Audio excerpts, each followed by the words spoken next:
Pišem ti pjesme bez riječi, u pijesku, kamenu, u oblačku, tiho te čekajući, ljubim vjetar i sunce.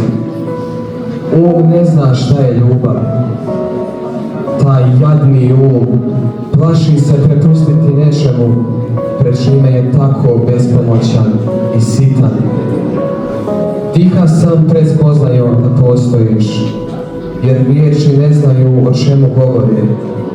Mogle bi umanjiti ljepotu pjesme koju znaju ptice, vukovi, potoci i krošnje stabala.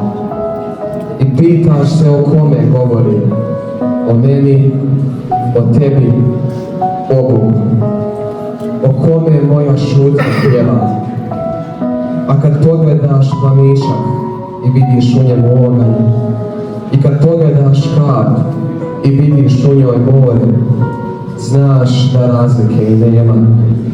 U meni, u tebi, u Bogu.